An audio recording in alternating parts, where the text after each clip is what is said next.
Bien, hermanos, vamos a abrir nuestras Biblias en el libro de Hebreos, capítulo 12, los versículos 1 al 11. Y vamos a ponernos en pie, como siempre, con toda reverencia para leer la palabra, la bendita palabra de Dios.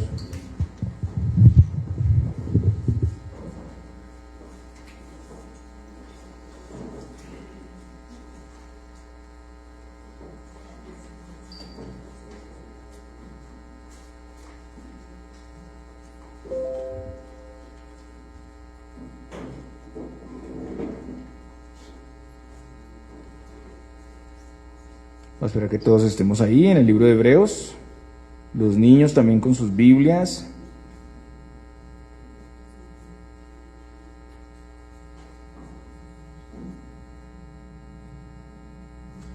Hebreos, capítulo 12, los versículos 1 al 11.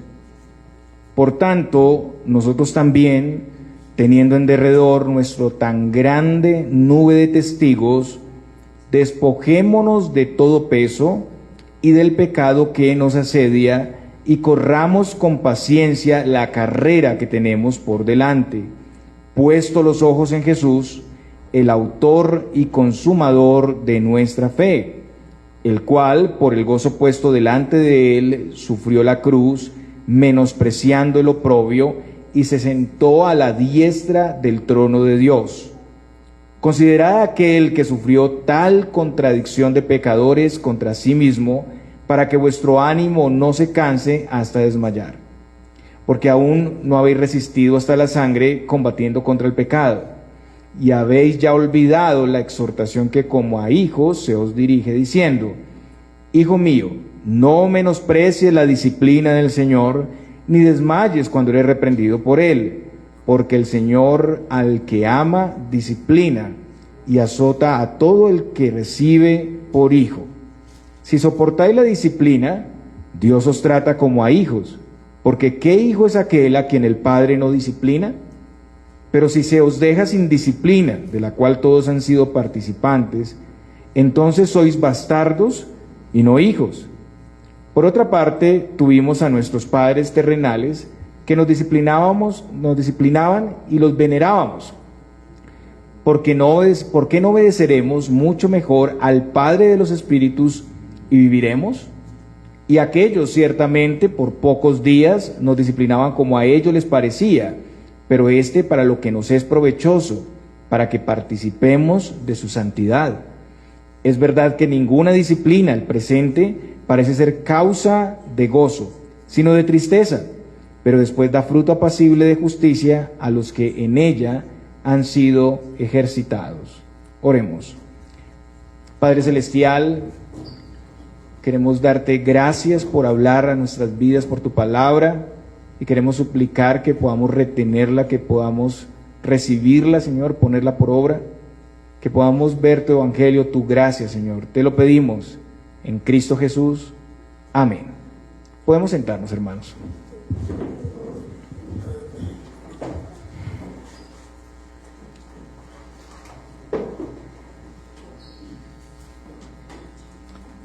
Seguimos exponiendo la palabra de Dios de manera consecutiva y estamos ya llegando al final del libro de Hebreos.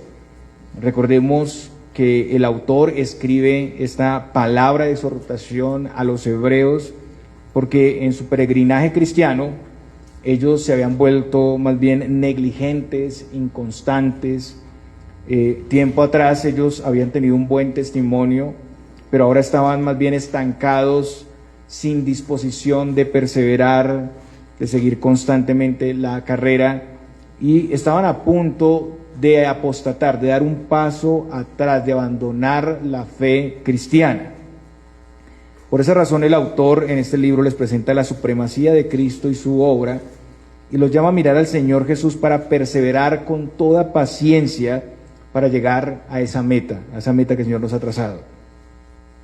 Y no olvidemos que desde el capítulo 10, desde el versículo 19, hasta el final de la carta estamos en una sección práctica, donde vemos muchas aplicaciones prácticas y tenemos también fuertes advertencias a los hebreos para no llegar a esa apostasía.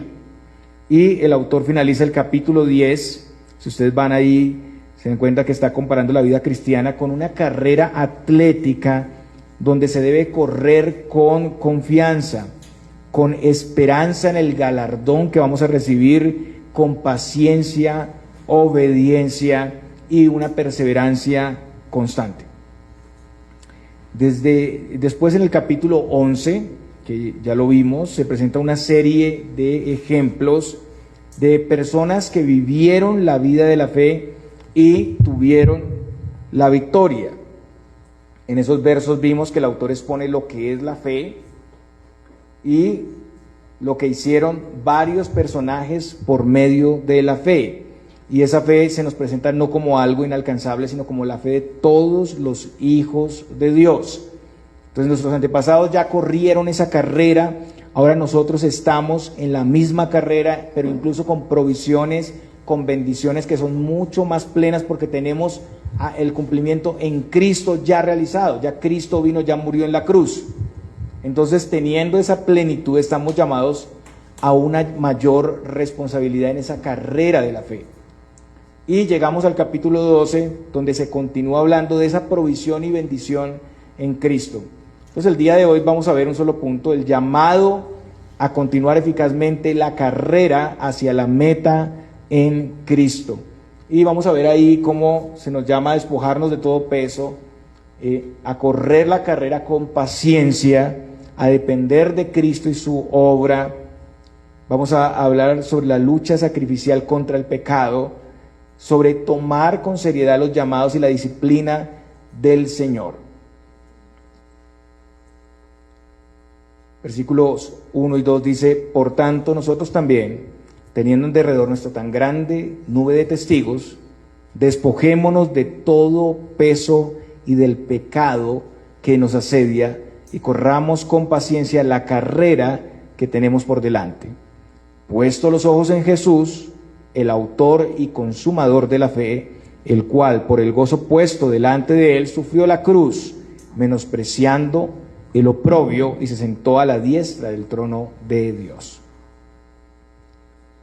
Y aquí, hermanos, vemos que el autor sigue usando como ejemplo las competencias de atletismo de la época para ilustrar ese peregrinaje del creyente. En griego, testigos es la palabra martus, que se traduce como mártir, como testigo o testimonio. La grande nube de testigos entonces incluye a todos los personajes nombrados en el capítulo 11 que ya vimos, que por fe vivieron para el Señor y algunos dieron su vida. Y su vida de fe, como hemos visto, fue honrada, fue reconocida por Dios. Eso está en Hebreos 11, versículo 2 y versículo 39. Un testigo es también alguien que habla. O sea, eso está contemplado dentro del significado de la palabra testigo. Como Abel en el versículo 4 del capítulo 11, de quien se dice que él habla todavía. ¿Cómo puede hablar Abel si ya ha muerto? Aquí dice: por la fe Abel ofreció a Dios más excelente sacrificio que Caín, por lo cual alcanzó testimonio de que era justo, dando Dios testimonio de sus ofrendas, y muerto aún habla por ella. Entonces los testigos aquí en el capítulo 11 nos hablan por la palabra de Dios. Esta palabra nos alienta en la carrera. Entonces, al escuchar usted los sermones que vimos sobre el capítulo 11 de Hebreos, piense que estos personajes que vivieron una vida cristiana, una vida centrada en el Señor, confiando en el Mesías que vendría y que fueron perseverantes, era un mensaje como si ellos estuvieran hablándonos, aún muertos, estuvieran hablándonos a nosotros, pero Dios por medio de la palabra. Y el autor se incluye en esta carrera a la meta. Él dice: por tanto nosotros también, Hebreos 12:1. Él está diciendo que como los héroes de la fe, los hebreos y todos los creyentes también debemos actuar igual en esta carrera. Nosotros también. Y las carreras de esta época se hacían en un estadio que estaba atestado de personas sentadas en gradas que estaban escalonadas alrededor del área de la carrera. El testimonio de estos testigos está alrededor nuestro con un propósito, y es que su testimonio es un llamado para despojarnos del pecado, para vivir correctamente la vida cristiana con paciencia y perseverancia y avanzar hacia la meta final.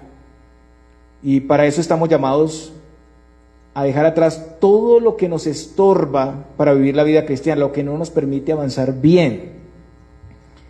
Esto en los deportes hace referencia al vestuario deportivo, al peso, tiene que ver con la preparación óptima para correr bien. Ustedes saben cómo se prepara un deportista, un atleta.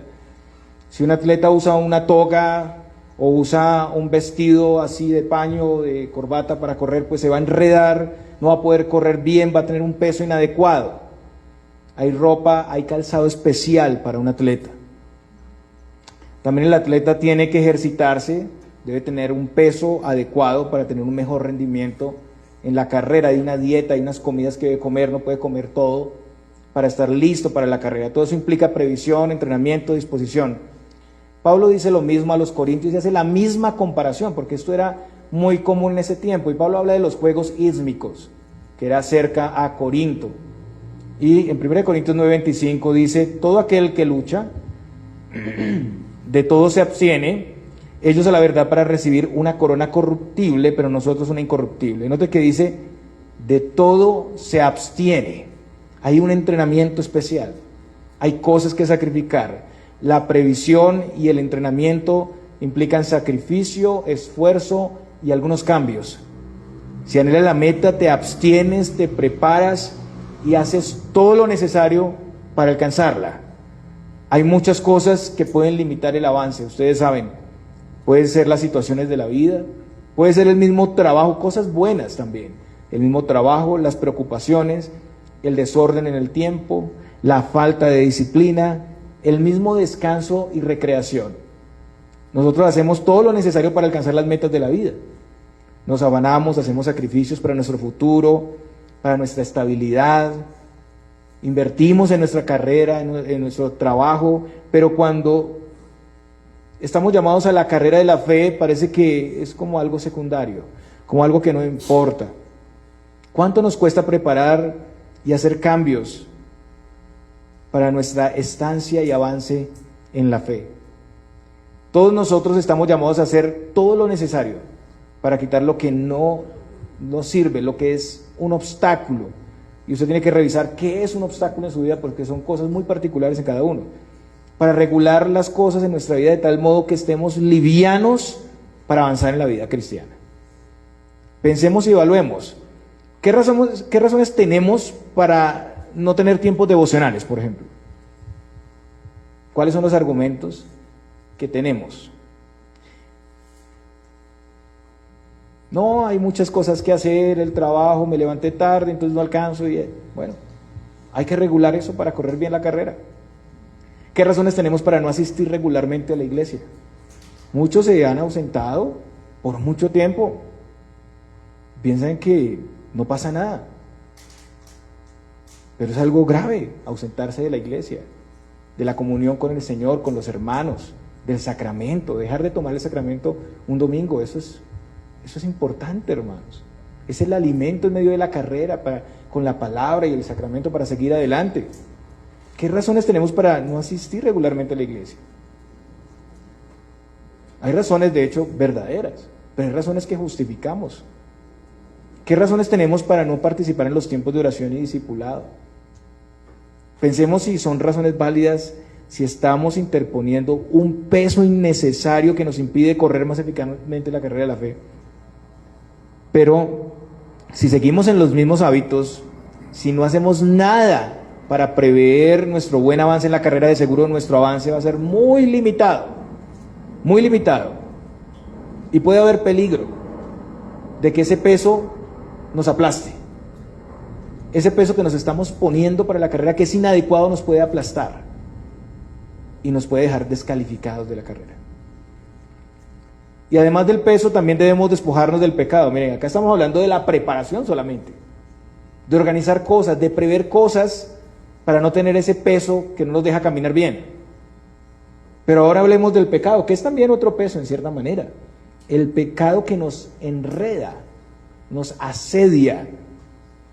Si nos enreda, Es como tener una soga amarrada en los pies, no podemos avanzar. Imagínense en una carrera con los pies amarrados.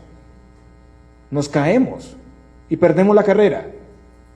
Y esto es muy particular en cada uno de nosotros, es un pecado oculto, algo que estamos justificando, que limita nuestra comunión con Dios y los hermanos, algo que debemos evitar para que no se convierta en una práctica y nos lleve a caer y abandonar definitivamente el cristianismo.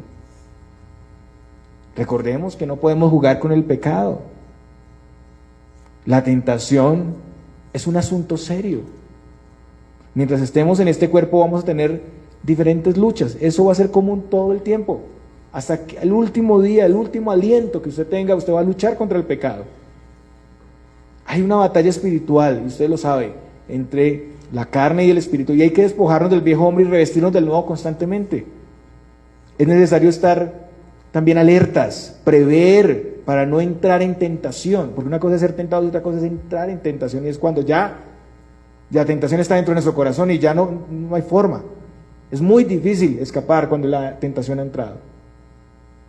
Como lo dice Pablo a los Efesios, en Efesios 4, del 22 al 24, en cuanto a la pasada manera de vivir, despojados del viejo hombre, que está viciado conforme a los deseos engañosos, y renovados en el espíritu de vuestra mente, y vestidos del nuevo hombre creado según Dios en la justicia y santidad de la verdad. No se puede cohabitar con el pecado. Si no hacemos nada, finalmente el pecado nos atrapará, nos esclavizará y nos matará. Muchas personas inician la carrera de la fe, pero quieren correr junto con sus pecados. Permanecen pasivos, paralizados con sus pecados. Nunca los tratan y finalmente abandonan la fe. Y tenemos casos aquí en la congregación. A veces nos preguntamos, ¿por qué tal persona no volvió? Abandonó la fe. A pesar de que se le llamó, a pesar de que se le advirtió, le dio lugar al pecado, fue aplastado por el peso de sus maldades y no quiso luchar nunca, a pesar de que recibió todo el aliento para hacerlo. Y nosotros también somos llamados a lo mismo. No pensemos que somos diferentes.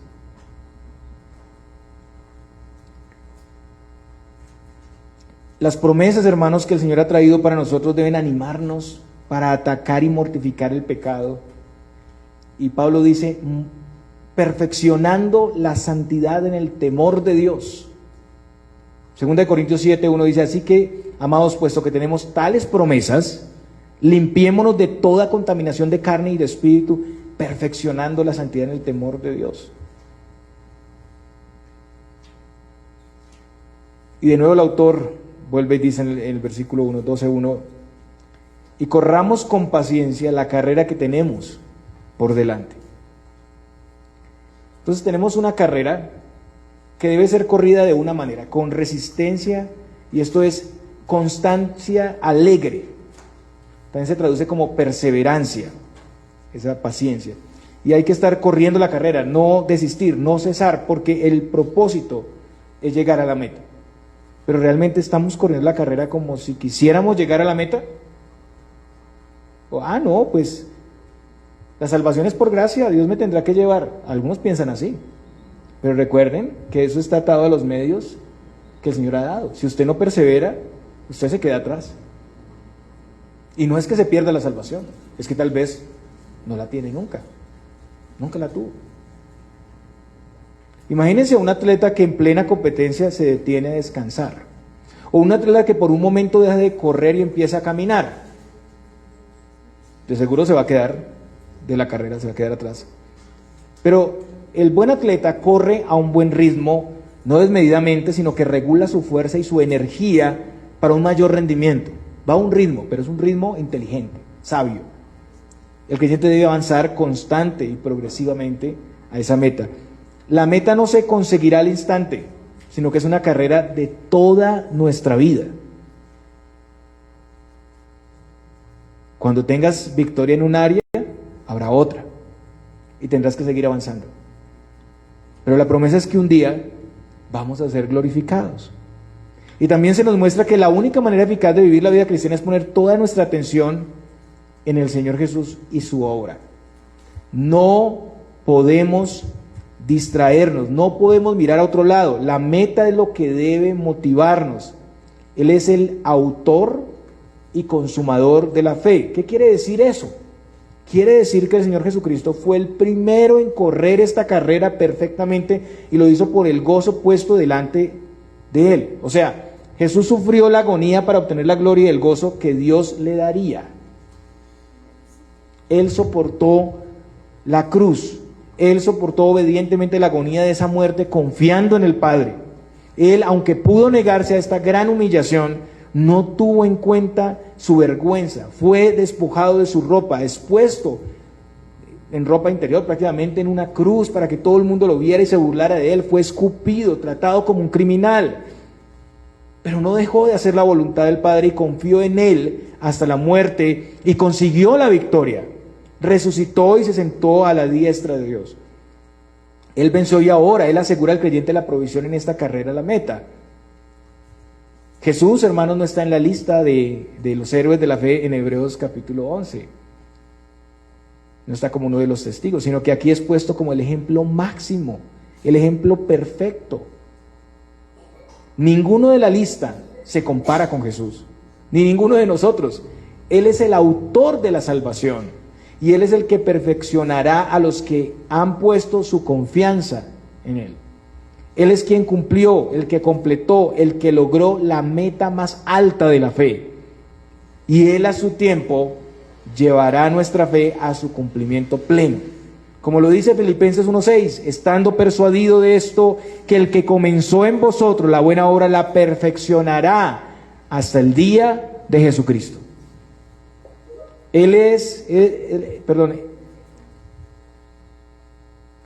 autor y consumador, el autor de nuestra salvación. Él es el que cumplió toda nuestra fe, el que ejecuta la fe perfectamente y el que completará la obra en nosotros. Entonces, en el peregrinaje cristiano, hermanos, debemos mirar no a nosotros mismos.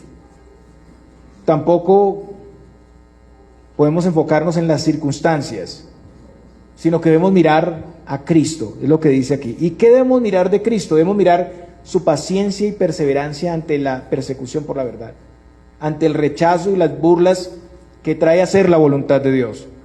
Y debemos hacer esto mirando como Cristo a la meta, al gozo que tendremos con Él en la eternidad para hacer la voluntad de Dios. Vivir para Cristo, hermanos, nos traerá en ocasiones dificultad, esfuerzo, sufrimiento y persecución. Y todo esto puede llevarnos a veces al desánimo, a estar paralizados, si quitamos la mirada de Cristo. Ahora, el sufrimiento de Cristo fue muy profundo. En el versículo 3 dice: considerad aquel que sufrió tal contradicción de pecadores contra sí mismos, para que vuestro ánimo no se canse hasta desmayar. Él, siendo santo, llevó nuestro pecado. Para nosotros es normal vivir entre pecadores, somos pecadores. Pero para el santo Hijo de Dios, vivir entre pecadores debió ser una humillación muy grande.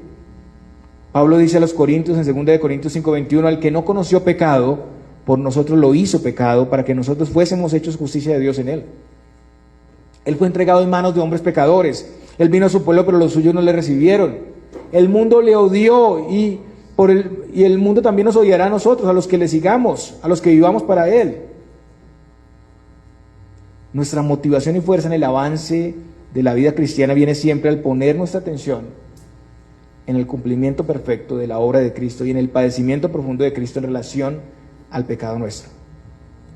A veces las personas buscan aliento y ánimo en cosas equivocadas, pero la única manera de no abandonar la fe cristiana, de seguir adelante, es mirar a la obra de Cristo. Ese es el único consuelo. Ese es el consuelo que tenemos hoy, cada domingo. Mira a Cristo, mira su obra, mira su humillación, su sufrimiento. El santo Dios vino a morar entre nosotros. Es una humillación muy grande, pero además fue entregado a los pecadores, lo crucificaron para salvarnos. Y al considerar lo que Cristo asumió por nosotros, estaremos dispuestos a actuar y a perseverar. vamos a tener nuevas fuerzas, vamos a tener aliento para seguir. Pero ¿cómo hacemos esto de poner la mirada en Cristo? Alguien dirá, pues es contemplar alguna imagen, dicen algunos, en nuestra mente, imaginarnos al Señor, y entonces estoy poniendo la mirada en Cristo. ¿Es una contemplación imaginaria? No. Se refiere a aprender de su palabra, su autorrevelación, a seguir su voluntad revelada en su palabra, a vivir de acuerdo a sus llamados en el Evangelio.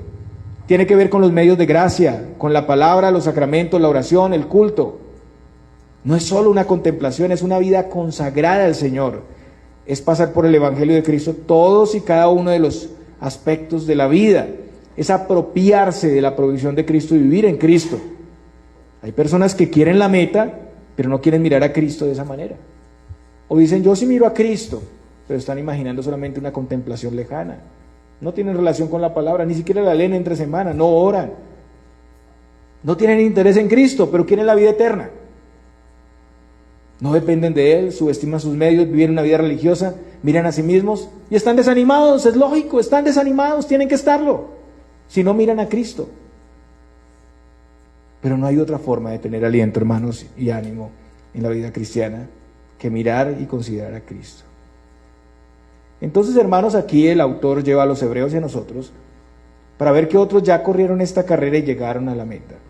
Las vidas de esos testigos nos hablan, nos orientan en la palabra para perseverar, para avanzar en la carrera, mirando al Señor Jesús, despojándonos de todo peso limitante, de todo pecado, y mirando al que venció en la cruz para que nosotros también podamos vencer. Evaluemos cuáles han sido nuestros descuidos, cuáles han sido nuestras fallas desde que iniciamos la carrera. Examinemos si realmente estamos mirando a Cristo su provisión para correr. Y examinemos si buscamos la misma meta, si nos mueve el mismo gozo. Porque si buscamos otra cosa, pues no vamos a rendir en esta carrera de la fe.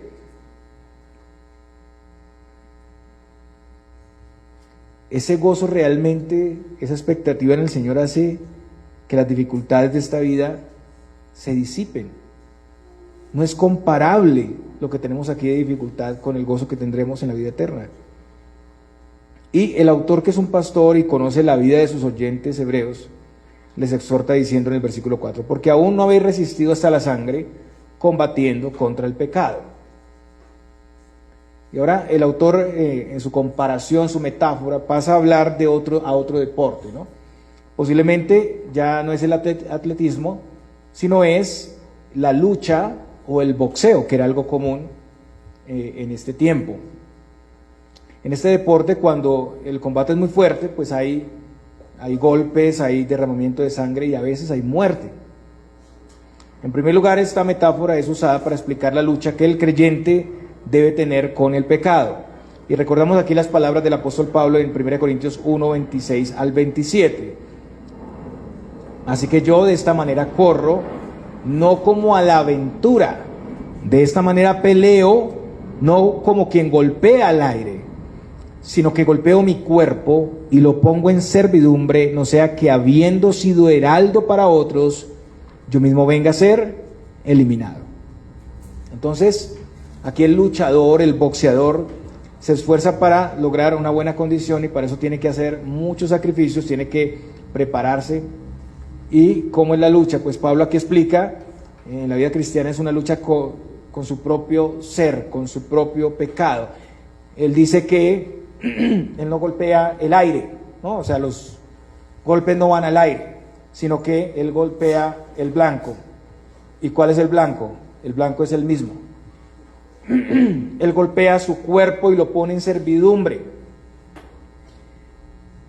Y esta metáfora no quiere decir que nos demos latigazos, como a veces escuchamos de otras religiones, que se golpean para tener santidad. No, eso no sirve para nada, no ese es el propósito, sino que aquí Pablo está hablando de atacar fuertemente el pecado y todo lo maligno del corazón hasta hacerlo morir con los medios que el Señor ha dado.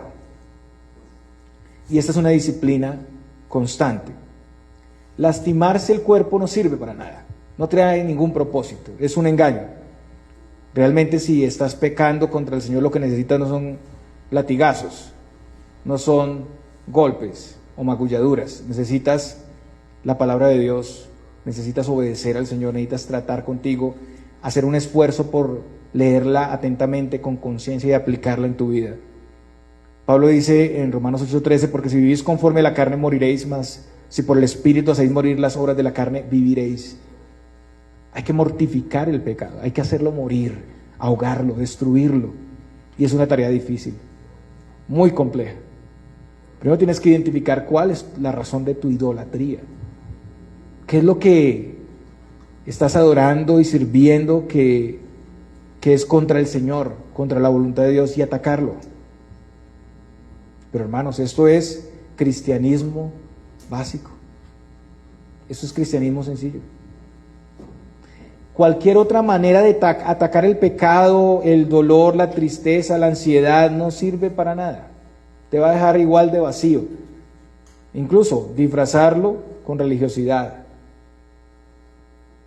No pasa nada. Necesitas tratar con el pecado. Los hebreos tenían un historial de perseverancia, ya lo dije. Y llegó un tiempo de paz y entonces ellos se relajaron. Y lo que dice el autor es que no estaban teniendo una lucha a muerte con el pecado. Pero la pregunta para Fuente de Gracias, hermanos, ¿estamos teniendo una lucha a muerte con el pecado? Cada uno de ustedes, no mire a su esposo, a su esposa, no mire al que esté al lado, pregúntese a usted mismo, yo realmente, sinceramente, Señor, delante de ti, ¿estoy teniendo una lucha a muerte con el pecado? Porque esto es lo que quiere decir aquí el autor. Ustedes no están haciendo nada, no están luchando. Poca lucha somos a veces, ¿no? Relajados con el pecado. Ah, sí, si hablamos del pecado, si citamos pasajes del pecado, si decimos eso es malo, pero otra cosa es tratarlo. Otra cosa es mirar con atención la palabra de Dios y diariamente estar orando por eso, mirando qué dice el Señor de eso, por qué lo aborrece, por qué ese pecado puede llevar a la condenación, y no dejar que ese pecado me esclavice porque tengo la gracia de Dios. Es diferente, es diferente. Y ahí hay avance, ahí hay santificación. De lo contrario no. De lo contrario vas a llegar a viejo guardando todo eso ahí debajo de la alfombra de la religión. La levantas y metes la mugre, metes ahí. Con el tiempo eso va a crecer, ¿no? Y va a traer otros problemas. En segundo lugar, el combate aquí de los hebreos en relación a enfrentar el pecado fuera de sí en el mundo, pues tampoco había llegado a una lucha hasta la muerte. Los hebreos tenían persecución, pero no habían llegado a ser mártires. Esa es la segunda aplicación de este pasaje. Y además de ser una exhortación para no dar un paso atrás, eso también era una preparación para ellos, porque tenían un tiempo de paz, pero ustedes sí saben que seguía históricamente. Y aquí es una advertencia, porque lo que viene es una persecución terrible en el año 64. Y después, más adelante en el 70. Y de ahí para allá, si miramos un genocidio total, muchos cristianos siendo sacrificados. Entonces venía un tiempo durísimo para ellos y ellos tenían que estar preparados para no abandonar la carrera cuando viniera la persecución. Hermanos, Fuente de Gracia, tenemos que estar preparados para cuando tengamos esas circunstancias adversas podamos resistir y permanecer y no negar a Cristo, sino seguir adelante. Pero de seguro si no tratamos con el pecado, estaremos frágiles, débiles, limitados para luchar. Ahora el autor dice que habían olvidado algo.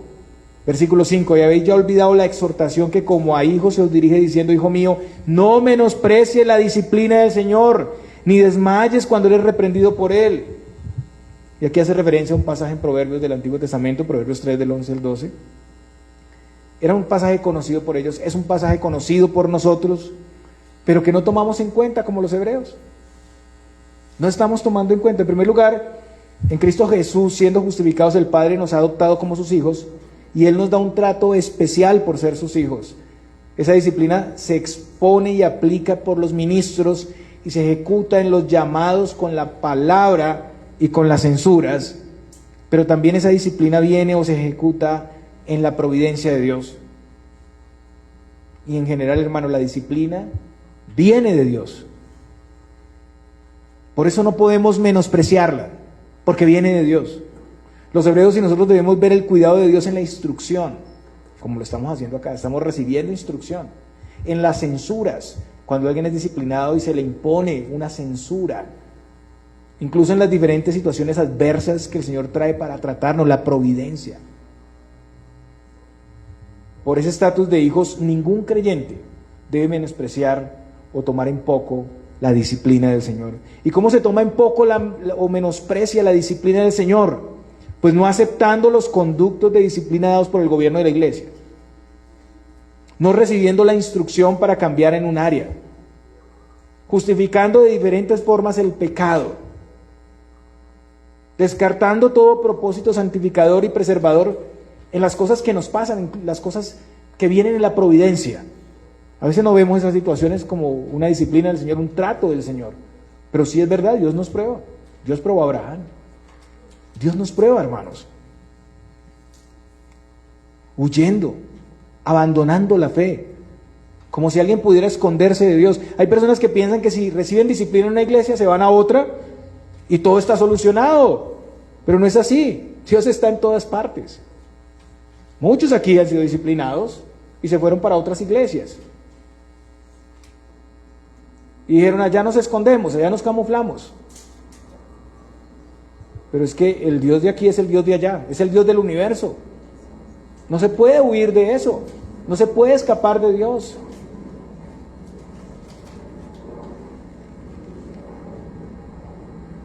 Y debemos examinar si hemos estado huyendo de un llamado que el Señor nos hace por su palabra. Lo escuchábamos en cada enseñanza.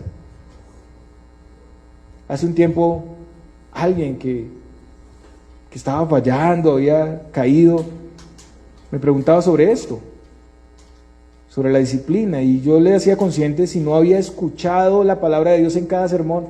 Y esa persona decía: sí, cada enseñanza, cada sermón martillaba mi corazón. Era el Señor hablándome. Pero no lo hice, pero no me arrepentí y me aparté. Podemos recibir la enseñanza, oírla, entra por un oído, sale por el otro, como si nada pasara. No ocurre nada. Las personas lloran y es un remordimiento, lo explica el apóstol Pablo, realmente. Hay dolor en su corazón cuando escuchan, porque saben que están pecando contra el Señor, pero no pasa nada más. Y se consuelan ellos mismos en sus lágrimas, pero no ocurre nada más, no hay cambios, no hay transformación. Hermanos, si no miramos las dificultades y las pruebas a la luz del propósito santificador del Señor y tratamos de aprender de eso, no estamos haciendo nada. Esa es otra manera. Hay que mirar lo que nos ha pasado, qué enseñanza tuvimos del Señor y examinar eso y sacar el mayor provecho. Los hebreos no debían desanimarse por la disciplina. Una persona se desanima porque no conecta la disciplina con su identidad en la fe. Se desanima porque no desea los propósitos de Dios en su vida, solo quiere vivir a su manera. Y eso solamente significa que quiere vivir como huérfano, no quiere ser hijo, le gusta ser huérfano. Pero como dice David en los Salmos 23:4, tu vara y tu cayado me infundirán aliento. Tu vara. ¿Sí saben qué es eso? Era el palo que usaba el pastor para golpear a las ovejas cuando no hacían caso, cuando se querían ir del camino. Y el cayado era como un gancho para cogerlas del cuello y jalarlas. Y dice: tu vara, tu corrección, tu guía me infundirán aliento. La corrección y prueba del Señor y su guía y sus medios, como la palabra, la oración, la iglesia, deben llenarnos de aliento para la carrera. No debe ser lo contrario. Personas que se desalientan con la disciplina.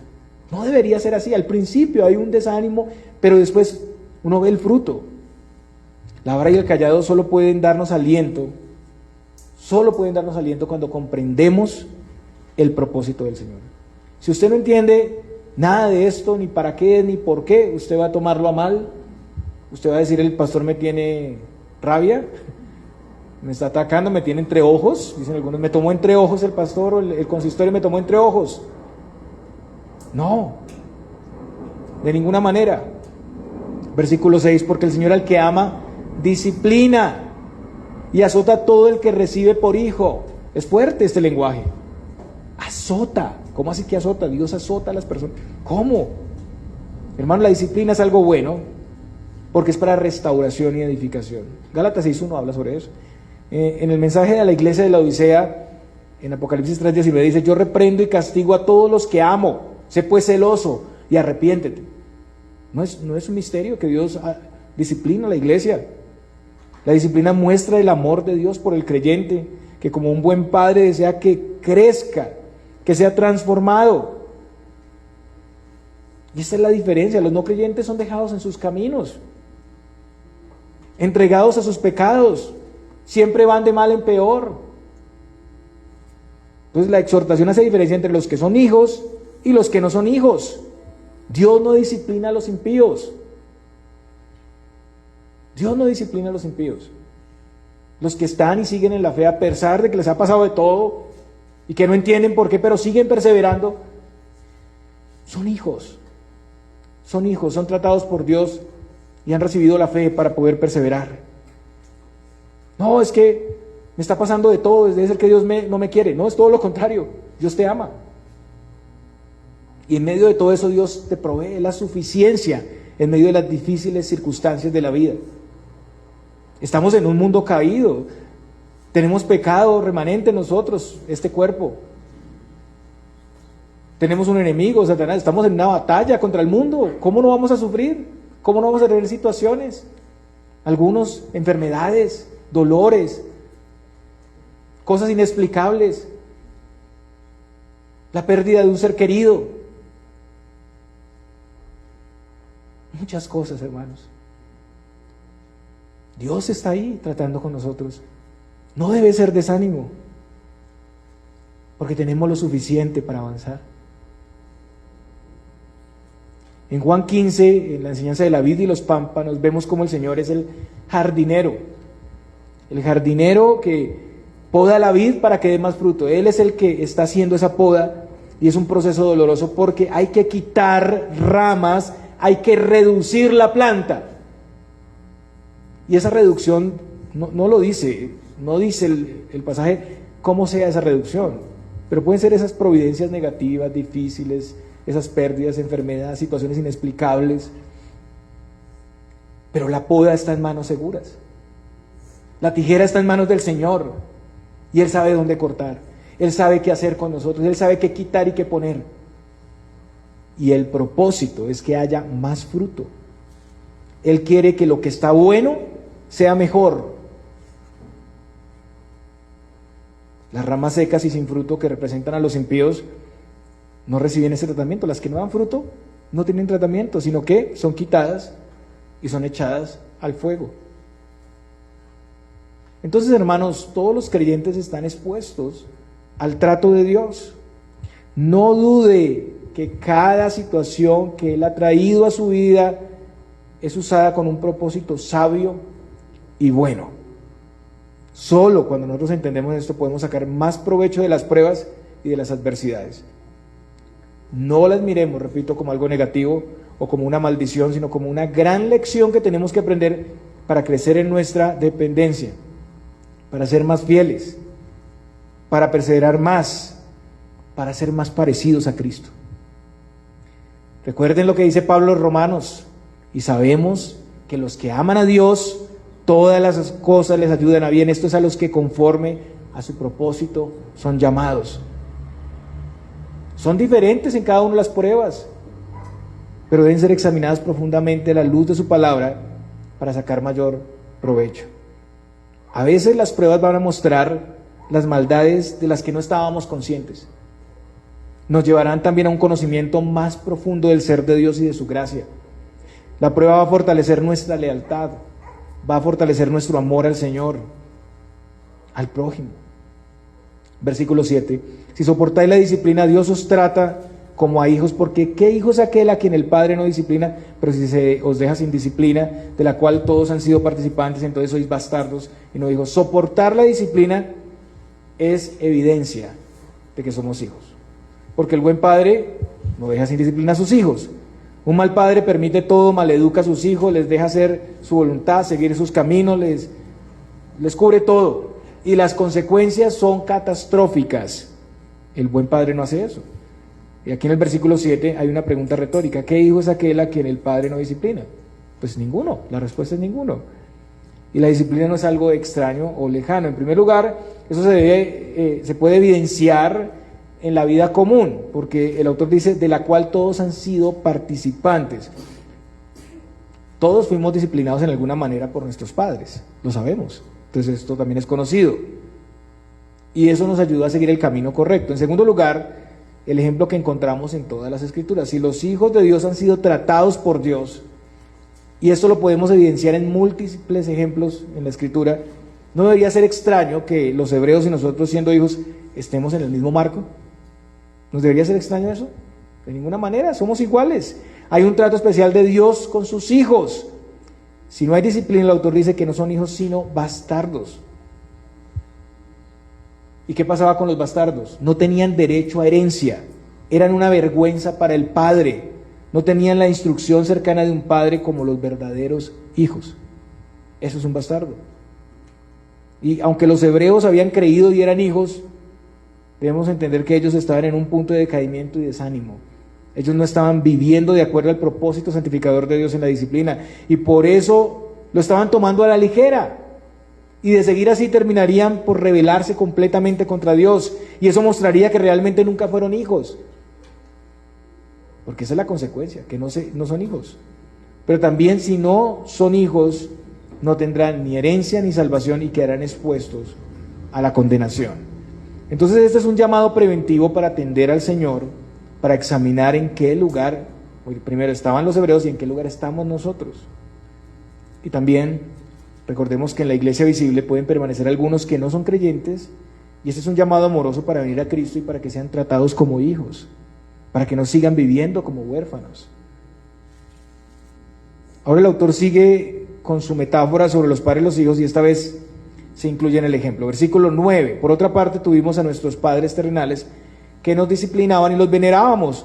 ¿Por qué no obedeceremos mucho mejor al Padre de los Espíritus y viviremos? Los padres tienen este encargo, instruir a sus hijos, reprenderlos. Un niño judío era instruido en la ley de Dios, la tradición de los ancianos y en un oficio. Era reprendido constantemente desde su infancia para hacer lo correcto. En esa disciplina nosotros respetábamos a nuestros padres, ¿cierto? Cuando nos instruían, nosotros los respetábamos. Dice aquí que los venerábamos. O sea que de acuerdo al mandamiento de Dios honrábamos a nuestros padres, nos sometíamos a su instrucción, seguíamos dándoles honor, aunque a veces con algunos pecados, algunas cosas, alguna resistencia, pero lo hacíamos. Y aquí el autor hace un contraste entre los padres terrenales y el Padre Celestial, es lo que está haciendo.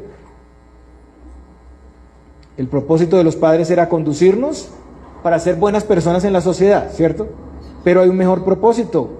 El propósito del Padre Celestial, el Padre de los Espíritus, es que nosotros tengamos vida eterna.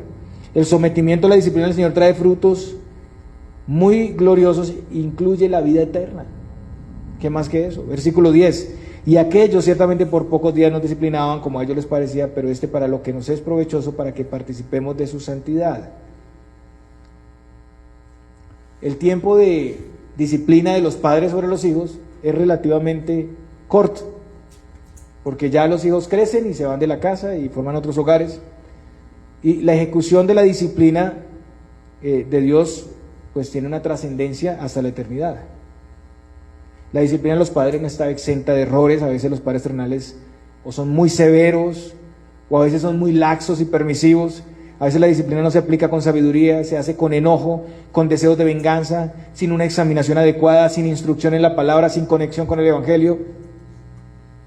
A veces los padres no conocemos las verdaderas necesidades de nuestros hijos. Nuestra disciplina como padres, aunque con muy buena intención, es imperfecta, esa es la conclusión. Pero la disciplina de Dios es perfecta. Y en primer lugar, el Señor no cesará de tratarnos hasta cumplir su propósito. Lo hará de una manera perfecta. Él no dejará que nuestros pecados tengan éxito. Él nos enseña su voluntad y a la vez nos da consuelo y ánimo en su provisión. Él nos conoce completamente, conoce nuestras verdaderas necesidades. Él nos prueba y nos trata, pero nos soporta y provee adecuadamente y nos da la salida en diferentes circunstancias de la tentación, como dice Pablo a los Corintios. No os ha sobrevenido ninguna tentación que no sea humana, pero fiel es Dios que no os dejará ser tentados más de lo que podéis resistir, sino que dará juntamente con la tentación la salida para que podáis soportar. Él tiene una paciencia enorme con nuestro limitado avance y con nuestros errores. El Señor nos prepara para ser conformados a su imagen, para que seamos santos, y Él no se rinde en ese propósito. Esta es la gran meta del Señor en nuestras vidas, nuestra santificación. Ahora, concluye en el versículo 11 diciendo: es verdad que ninguna disciplina del presente parece ser causa de gozo, sino de tristeza, pero después da fruto apacible de justicia a los que en ella son ejercitados.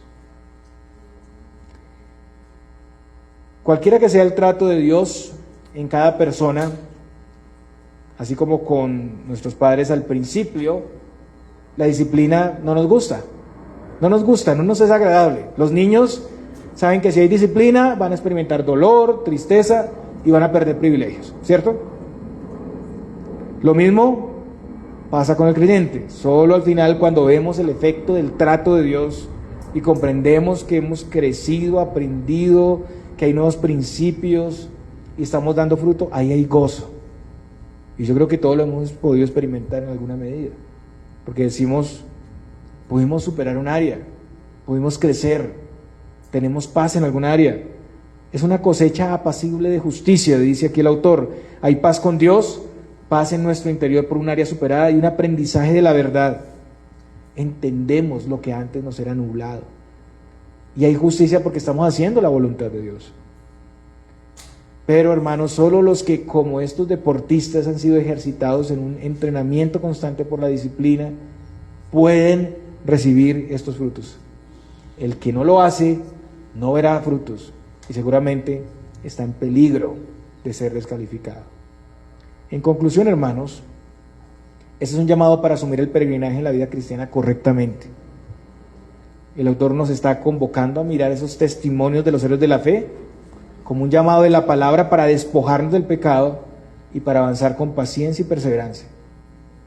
La previsión y el entrenamiento implican sacrificio, implican esfuerzo, cambios. Hay que hacer esos cambios, pero ya, y hoy.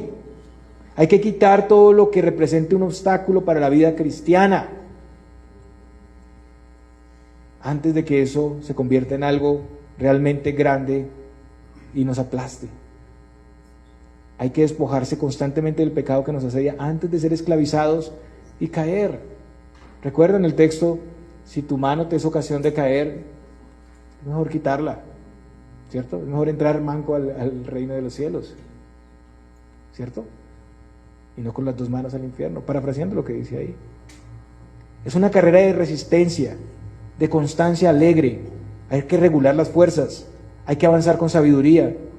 No se puede cesar de correr. Hay que sostener una lucha a muerte con nosotros mismos, mortificar el pecado, anhelar la meta del gozo que nos espera. Y esto solamente puede hacerse mirando a Cristo, porque Él es la fuente de poder para nuestro avance y permanencia en la carrera. Él es el autor de la salvación y el que va a perfeccionar a los que han puesto su confianza en Él. No podemos, hermanos, distraernos, no mirar a otro lado. La meta es lo que debe motivarnos. Debemos mirar con paciencia, perseverancia a Cristo. Ante la persecución, el rechazo, las burlas por hacer la voluntad de Dios, debemos mirarlo a Él. Vamos a tener la misma situación. Considerar la humillación de Cristo. Nuestra motivación y fuerza en el avance en la vida cristiana viene siempre al poner nuestra atención en su cumplimiento perfecto, en el padecimiento profundo de Cristo, que no se compara con el nuestro, nunca se compara con el nuestro, pero no una simple contemplación, sino seguir su voluntad revelada en su palabra, vivir de acuerdo a sus llamados, el Evangelio, una vida consagrada enteramente a Él, apropiarse de la provisión de Cristo y vivir en Cristo. No hay otra forma de tener ánimo y aliento en la vida cristiana que mirar y considerar a Cristo. Tenemos que mirar también su amor paternal. Él cuida y disciplina a su pueblo para que pueda avanzar a la meta. Él no nos dejará vivir como queramos. Si somos sus hijos, Él nos tratará. Él nos llama ahora a tomar con seriedad sus llamados, sus exhortaciones, su disciplina, a no menospreciarla, porque viene de Él, a no desmayar, porque la disciplina debe producir lo contrario, aliento. Una persona se desanima porque no está conectando la disciplina con su identidad en la fe.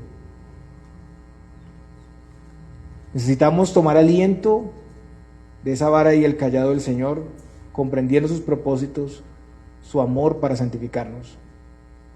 Entonces, somos llamados a soportarla, a no huir, a sacar el mayor provecho al examinar todo a la luz del propósito de Dios para nosotros, porque es para bien, porque es para los hijos, porque es un trato especial de Dios y evidencia que somos hijos de Dios. Y hermanos, no nos preocupemos porque estamos en las mejores manos. Dios es misericordioso, paciente, amoroso. Él desea lo mejor para nosotros. Pensemos en eso, hermanos.